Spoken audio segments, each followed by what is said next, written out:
The head of the World Health Organization has condemned the killing of at least 70 people at a hospital in Sudan's Darfur region. Local officials say members of the Rapid Support Forces, a paramilitary group, attacked the Saudi hospital in el-Fasher. Dr. Tedros of the WHO says the assault took place while the facility was full of patients receiving care. The RSF and the Sudanese Army have been fighting in Sudan since April 2023. Let's bring in Hiba Morgan, our correspondent in Khartoum, Sudan's capital. Hiba, what's the latest you're hearing about the fighting in el-Fasher first? Well, what we do know is that the Paramilitary Rapid Support Forces, or RSF, on Sunday once again launched artillery strikes on el-Fasher. That's the last remaining major army stronghold in the entire of the western region of Darfur that the army currently controls along with its allied forces. Now, the RSF has been trying to take over el-Fasher since May of last year, and it has been slowly and steadily approaching towards the main army garrison there that is protected by the army and its allied forces. Now, artillery fire is ongoing, and it's been happening since the RSF tried or started its attempt to take over el-Fasher in May last year. But according to local authorities, and especially the governor of Darfur region, he says that it was a drone strike that targeted the only functioning hospital in el-Fasher, killing at least 70 people and wounding 19 others.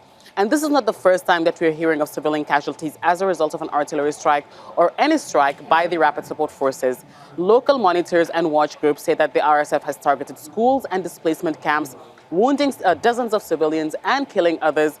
And local authorities say more than 5,000 people have been injured or killed since the RSF started its attempt to take over el-Fasher in May last year. And I understand, Hiba, that the Army Chief Abdel-Fattah al-Burhan has visited the General Command and held meetings with his generals. What's the outcome of that? General Abdel-Fattah al-Burhan has been visiting the places that the army has been able to gain control of from the Rapid Support Forces here in the capital, Khartoum, and in the central parts of the country. Now, his latest visit on Sunday morning was to the General Command of the army, which was under siege by the RSF for 22 months, since the start of the fighting, to be exact, up until last Friday. Now, the commander of the army, General Abdel-Fattah al-Burhan, met with his generals there. And after that meeting, he held a press statement where he made it very clear that he will not be negotiating with the RSF and that there will be no reconciliation and that they will be fighting until the very last rebel, according to his words. It's not the first time that we're hearing those words from the army chief, but what regional partners and regional countries and the international community has been trying to do is trying to get the two warring parties, the RSF and Sudanese Army, to negotiate and find a peaceful way out of this conflict. But judging from the statements given by the head of the army, General Abdel-Fattah al-Burhan, on Sunday morning to his commanders, it looks like he's determined not to go towards negotiations, but rather opt for a military victory, especially seeing that over the past few weeks, the army has been able to regain more control control of territories from the RSF, which continues to lose territories to the Sudanese army. Hiba, thank you very much for the update. That's Al Jazeera's Hiba Morgan live there in Khartoum. Well, let's discuss the conflict in Sudan further now with Amgad Fareid Eltayeb, who's the executive director of the think tank Fikra for Studies and Development. He was also the assistant chief of staff of former Prime Minister Abdallah Hamdok during the transitional period in Sudan, and is joining us from Cairo. Thank you for your time. How concerning is this escalation first in fighting in el-Fasher? It's the last territory that's not under control of the RSF in the Darfur region. Also, el-Fasher have been showing a regularly stepping fast in maintaining its liberation from the RSF attacks over the past year. Since the beginning of the war, the RSF have been trying to take control of el-Fasher, which is not only the last area controlled by South, but it's also the biggest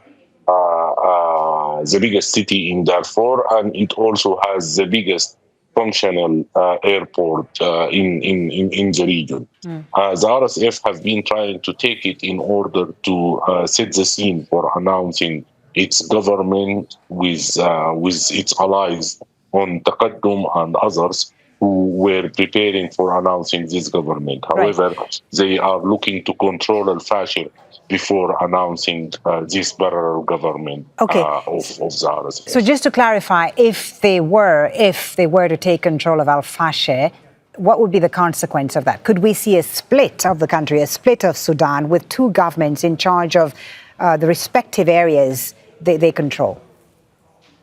I think the biggest consequences and the more worrying consequences that we will see a massacre that tenfolds what happened in Guinea against al-Masalib. Al-Fasher have been resisting the RSF invasion for very long right now. And there is also a legendary, as I said, community resistance for that, especially from Zaghawa and Four and other non-Arab tribes who are resisting the fate of al-Masalib. So the main worry is the humanitarian crisis that will take place. Yeah. In addition, the RSF and its allies have been preparing for announcing their government for some time right now. And what they want is to take full control of Darfur, so they establish a de facto two governments similar to the Libyan example or the Libyan situation as an attempt to separate the country. Right. And it's also an attempt to give the RSF one last political platform after their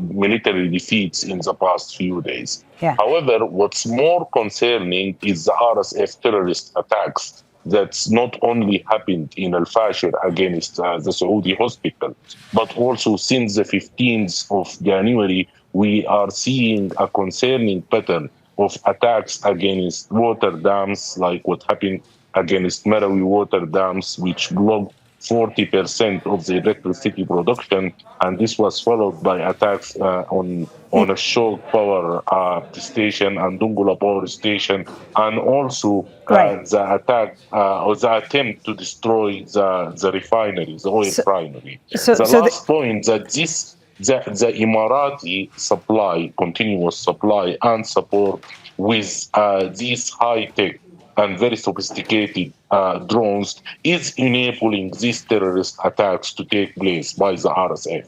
If the international community is to take a serious step towards ending the war in Sudan, they need to stop the UAE continuous support and supply of weapons. The international community, no doubt, has a role to play here, but we also have the Sudanese Army refusing to negotiate with the RSF. The Army chief, as we heard from our correspondent, confident that they can defeat the RSF after their recent territorial gains. But really, I mean, can this crisis be settled on the battlefield?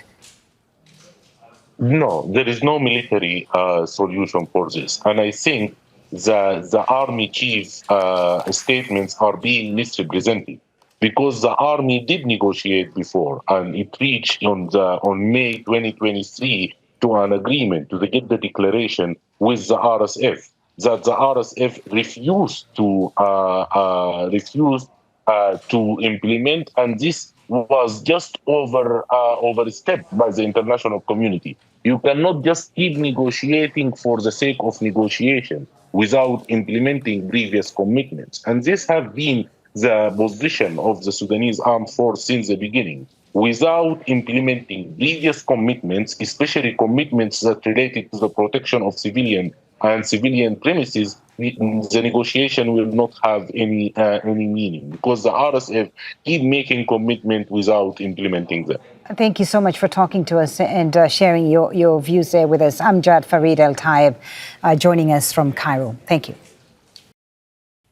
Make sure to subscribe to our channel to get the latest news from Al Jazeera.